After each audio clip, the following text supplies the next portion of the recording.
Hi, I'm Karen Wilson and your host, and welcome to Table Talk. According to the state of Tennessee's website, scammers and identity thieves, fraudsters cheated Tennesseans out of a reported $133.6 million of their hard-earned money in 2023, landing Tennessee as the state with the 16th highest rate of fraud in the United States. My guest today is Miss Loni Hitchcock with the Upper Cumberland Development District to talk to us about protecting ourselves and our loved ones. And you don't think you can fall victim? Well, think again, because we all can. Welcome to the show, Loni. Thank you. Yeah, so happy to have you here to talk about this. I feel like maybe I'm late to the game. I just feel like that everybody, it's a crisis. It is a crisis, yes. And nationwide crisis. But no, you're not late to the game. Anytime we can get as much education out there, the better. So maybe we can protect someone in the future. Yeah, because we're all, used to, as we were talking before, we thought of fraud and identity theft, but mostly fraud is something that happened to maybe senior citizens. But from what I can hear and the stories I hear, it can happen to anyone. It can happen to anybody, any age level, even children now. These scammers are getting like the children's Social Security numbers and opening credit cards and stuff like that in children's names. Wow. Yeah, so my first thought on this, reading the 133.6 million, is that these are actually reported cases. These are reported cases. Yeah, so many cases go unreported because there's just a level of shame and embarrassment. I can't believe I fell for that. Exactly.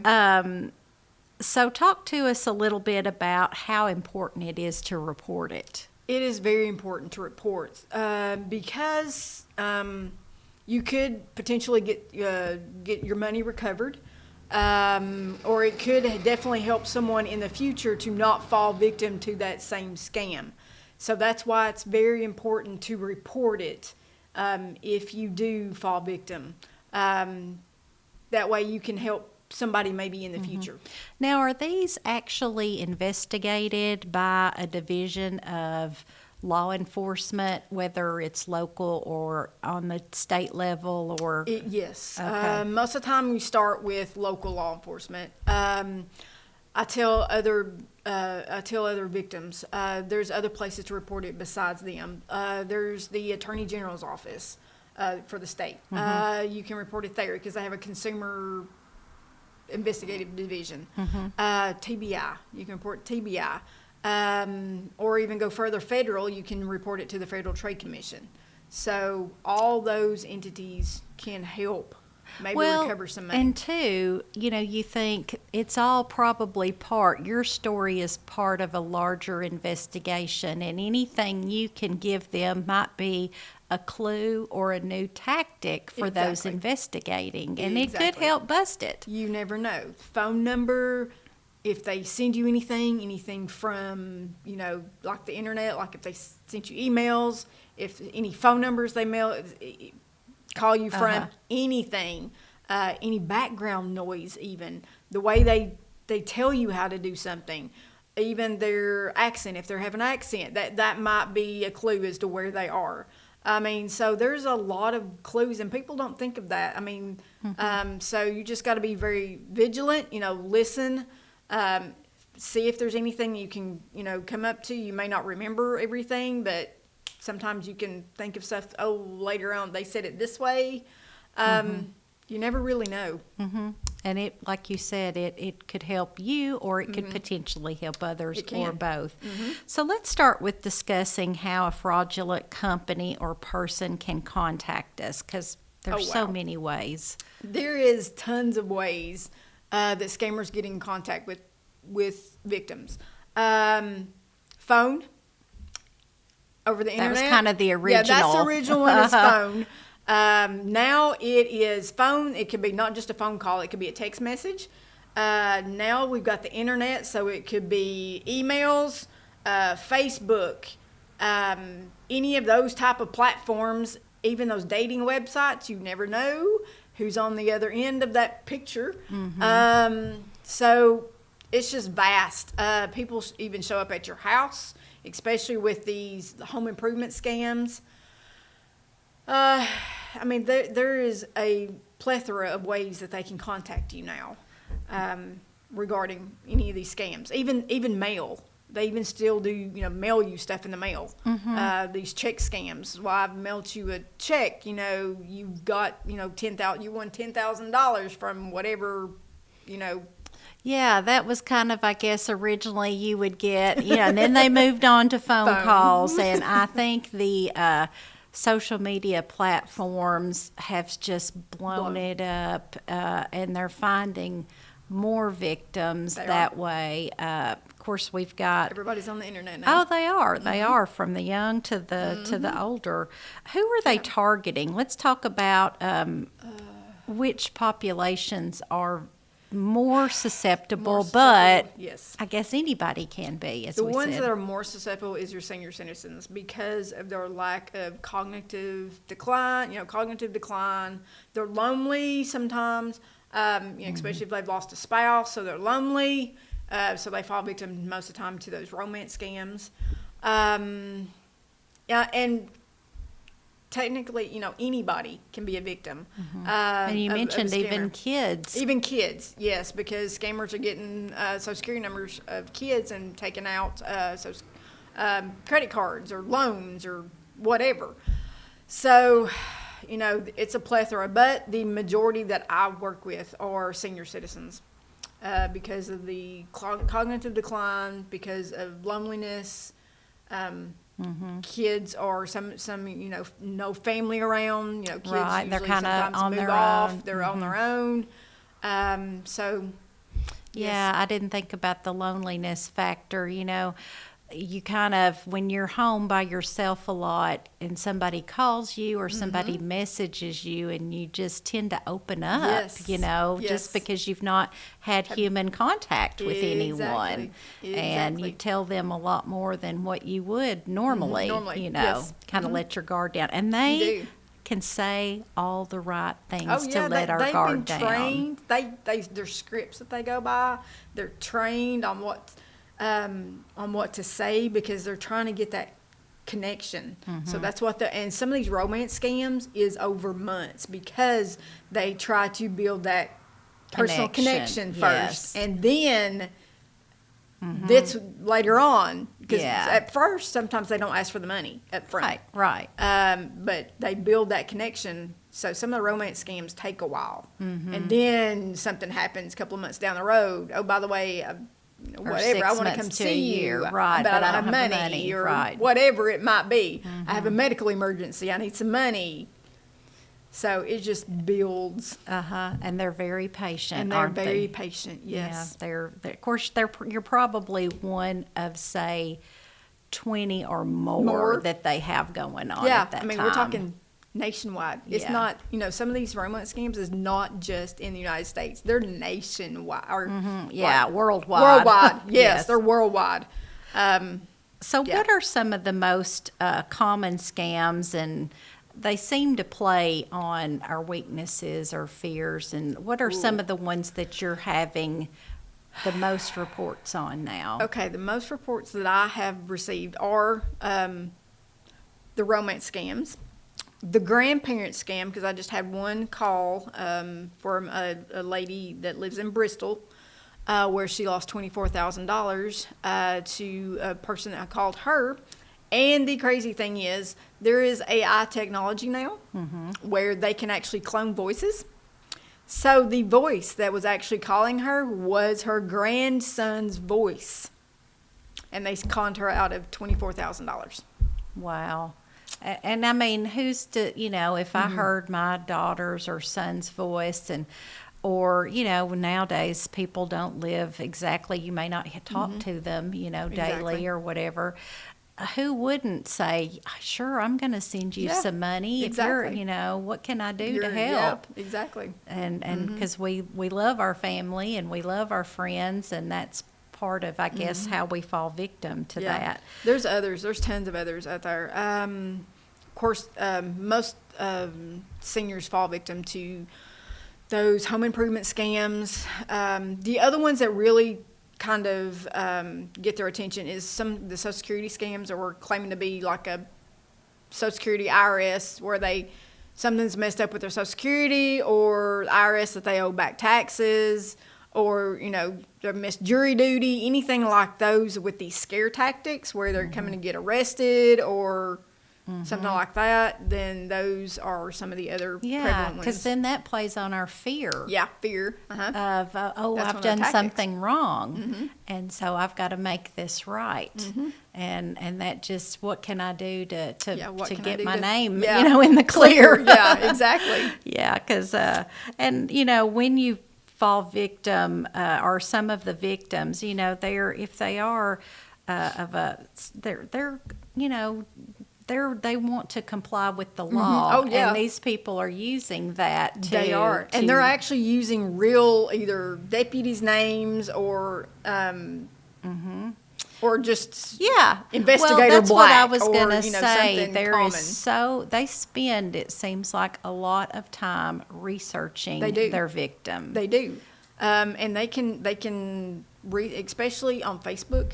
They can find a lot of information on Facebook, especially if you fill out those, surveys. What's your The favorite fun little color? The survey. fun little surveys. Uh-huh. Yeah, I tell when I go talk to everybody, I tell them, please don't fill out those surveys. Because that's how scammers are getting your information. That's how they know what your favorite color is. They Your know friends' names. friends' names, grandchildren's names. They're finding this out on the internet because they're searching. Well, and it hasn't been that long ago. I don't know what prompted it. I can't even remember, but just put my spouse's name on, just Googled him, and it was amazing everything What that pops up? came Every up little years thing. back Yes. of addresses of children's and Associated people. it was very disturbing to see, all the information that they knew, our kids' names. How old you are? Yeah, addresses, everything, phone numbers. what county you live in. Then they Yes. can research the county and find out, their local sheriff is blah, blah, Blah, blah. blah, blah. And I'm going to Exactly. use that name. Yes. Or any deputies, because most of the time there's Their list of all public them. list, right, of all of those things. It's just crazy. So some scams are kind of less direct, and we may not even know that it's going on at the time, such as Medicare fraud. Yes. How are they, I'm sure that's huge. That is what I deal with. I deal with Medicare fraud. I'm with the Senior Medicare Patrol. So I do deal with Medicare fraud. And this is, it is a $60 billion a year issue. Medicare loses $60 billion every year due to fraud, waste, and abuse. The one that I've been dealing with here lately is urinary catheters, where they have been billing people for billing Medicare for urinary catheters, but the beneficiary never received them or doesn't even need them. So and they've been billing multiple months. So some of them were Medicare is losing about $11,000 for the whole thing. So you got to think $11,000 times however many, and this was a nationwide problem. And they're kind of charging your Medicare account. Yes, they're right. charging So their it is. Medicare. You think sometimes, that's the government, but it's more personal than It is that. more personal, yes, because if we keep losing so much, Medicare keeps losing so much money. Medicare only has so much money in a pot. If we keep losing all of that, then future generations may not have Medicare to fall back on when they get 65. So just I encourage beneficiaries, Medicare beneficiaries, read your statement. So if you find anything on there that is service you haven't used, received, right? Or if you've received something that you don't need, for example, you receive diabetic supplies and you're not even diabetic, then yes, that needs to be reported so Medicare can. And what's the investigate it. process, I guess, of what during the investigation do you all find, like, who is this that does this? Is it companies? Is it individual people? Could be both. Okay. Sometimes it is, or sometimes it's a conglomerate. It could be, they've gotten like a phone call asking about pain. So that's dealing with the braces, back braces, knee braces, whatever braces. So you've got that person that's doing, and usually that person is from a call center because they're making multiple calls a day. So that person from the call center, then they get that information, like the Medicare beneficiaries medical identifier number. Right. So they get that information, then they sell it to the durable medical equipment company. And then that durable medical equipment company will sometimes have a physician, nurse practitioner, someone, because you have to have a prescription. Right. So that durable medical equipment company sometimes will pay that physician, or the call center will pay a physician to write a. And they're all in on the fraud. They're all in on it. So I mean, it's could be a conglomerate of different things. But yeah. It's complex. I know there's also instances apart from the Medicare, but like where they'll have you go around and purchase gift cards or mail money to, and just Wherever. because it's in the United States doesn't mean that it's not fraudulent. No, and doesn't mean it's going to stay here either.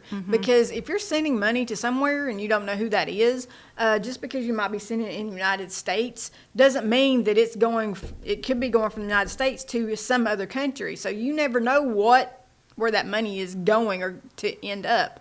You could be helping finance terrorism, or you really never know where that money is going.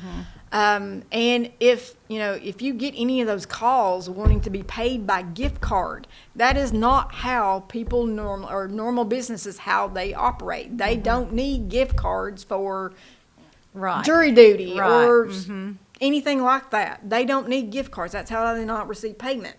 Well, and I had been told, I guess in my research, that sometimes you even buy the gift card and it's not good because they've gone to the store and someone has kind of scratched it and scanned it, and you may buy one that's not even good. So you have to make sure when you're buying one yourself for someone, like a present, to make sure nothing's scratched off on it.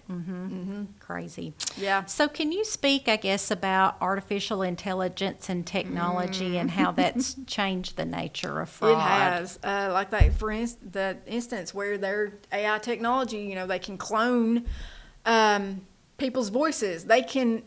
Artificial intelligence they can spit out text messages to multiple people, make emails look legitimate, right.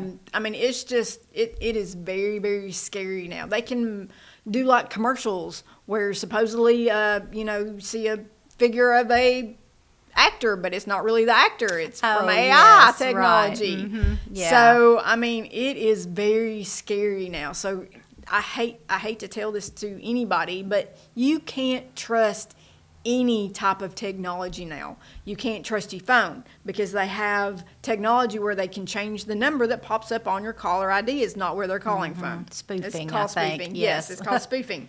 So now they've got this AI where they can change the voice where it's sounds sounds exactly you should trust. like your grandchild or whatnot. So you can't trust anything like that. You can't trust text message. You can't trust email. You can't trust any type of Well, and I know you mentioned now. the texting. This brings to mind about where you get a text and, oh, you've got a package on the way, but they need you to confirm, and you think, well, did I order something or did I not? You know, they're just, you know, basically taking you down the rabbit hole to either infect your phone with and probably take over your phone. Get information off your phone. Right, anything. right. So, you know. Same way with computers.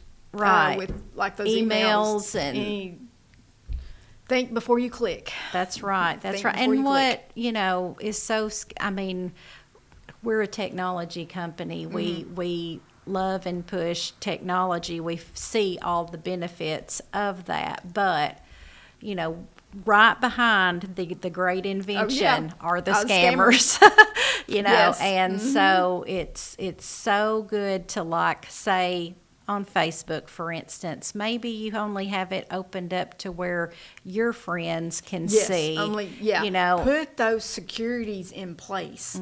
I tell beneficiaries, especially with the calls, get you either voicemail, you know, on your phone. Set up your voicemail. So if you don't know those calls, just let it go to voicemail. Or if you have a home phone, get an answer machine. Let the answer machine pick it up. Screen your calls. Check before you click. Right. Or think before you click. So Right. any of those emails that you get, make sure it's a legitimate address. I know even friend request you will get, request, and yes. you'll think I'm already friends with them. Exactly. That's because somebody has hacked their account and stolen their identity online. Yeah, right. their picture. I mean, it's the same picture or they've gotten one of their pictures on, you know, from their Facebook.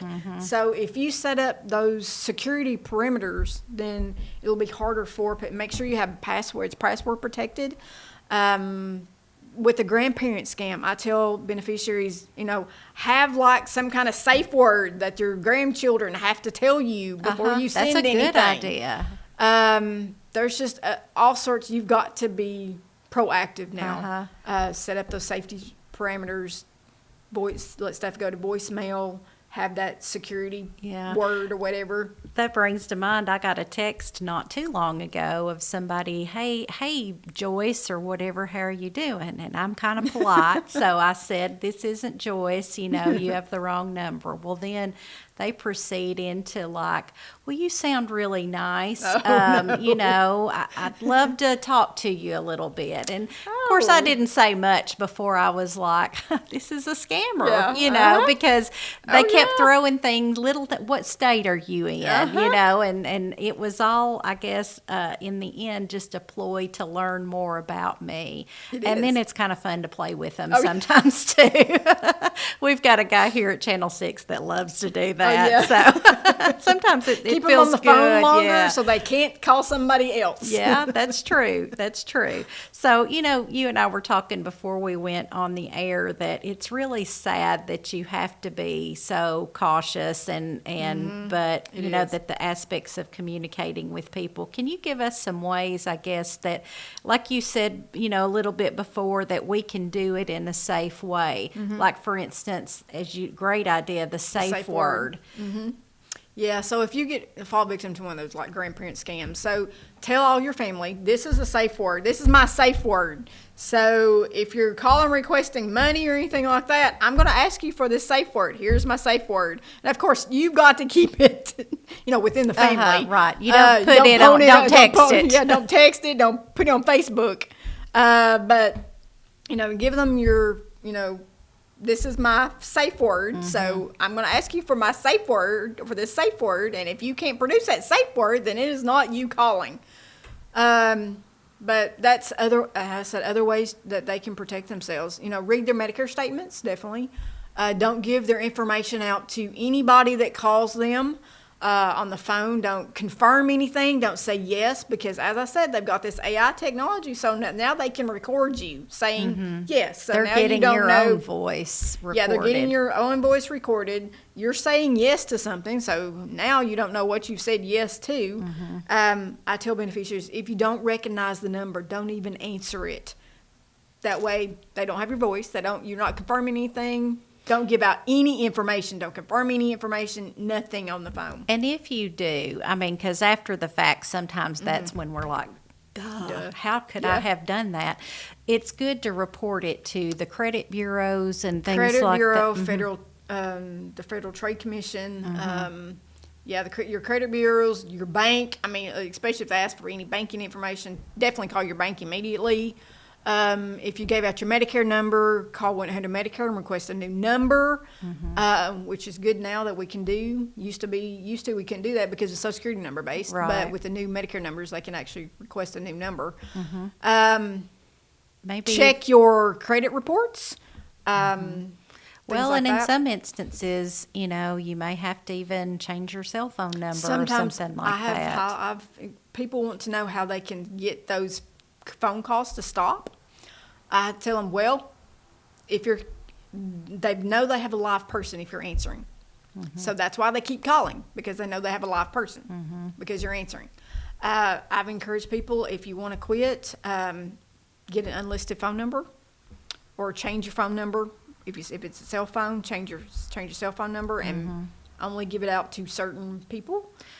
Don't put it out there. And you notice too, if like you answer the phone and there's like a pause. Yeah. hang And up. it takes a few seconds for somebody to come on. That's basically you've been robo-dialed. Yeah, that's those robocalls where they can call multiple people at one time.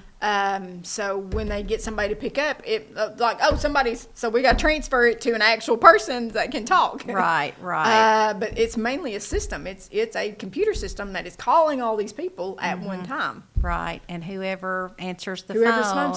responds, that's why they I got to didn't click it think over about to a real calls. person. I mean, we naturally kind of screen calls anyway, but especially people on their home phone, if it's somebody's calling it, they're going to pick it up and answer, and so. So I'm telling you, get caller ID, get you an answer machine. Yeah, and then that way, if it's important, It's you can call them important. back. They will leave you a message. If it's really important, most legitimate people will leave you a message. Well, and we have this happen at Ben Lomond from time to time where they'll call and say they're us, but don't necessarily call the number that they No, leave you. no. Look up the real business's phone number Exactly, and exactly. say, "Did you call call me?" Yeah, or if someone from Ben Lomond, Caney Fork, any place around like that calls, say, I've got to make sure this is legitimate. I'm going to call you back. Call you and on don't your call the number. number No, don't that call the they number give, they give you. Yeah. No, Yeah. because that's a scam number. But keep that number because that could be important for the investigation. So sometimes they can backtrace those numbers.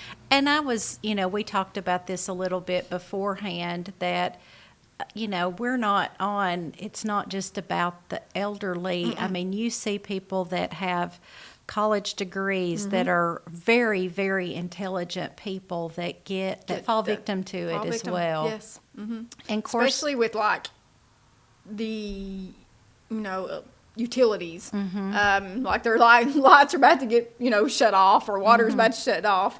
Those type. Sometimes they fall victim to the jury duty scam. Because we're so busy. Well, I may have missed my notice somehow. Right. So yes, they fall. Even younger generations fall. I've even had sheriffs fall victim to scams. Sheriffs. It's crazy. So it's crazy. And your role, I guess, is to you said the whole state I of do work the whole Tennessee, state. but you have a team of volunteers We that do. also help you. Tell us about that. Yeah, we rely on a lot of volunteers. I partner up with the SHIP program, the State Health Insurance Assistance Program, because they do the Medicare counseling and I do the Medicare fraud. So we partner up with them and we dual train our volunteers. I can't remember how many we've got across the state right now, but they're the ones that can get out in the community and help us do a lot of these presentations or they talk to the beneficiaries. So That's a we've great got way a to team kind of of give back and It help. is a good way to give back. So if you want to become a volunteer, give me a call.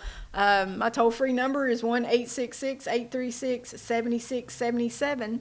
So if you want to be a volunteer and help us get out there dealing with Medicare fraud or scams.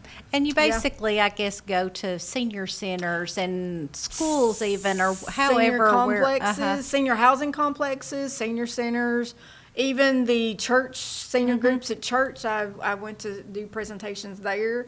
I do presentations at conferences, anything like that, so.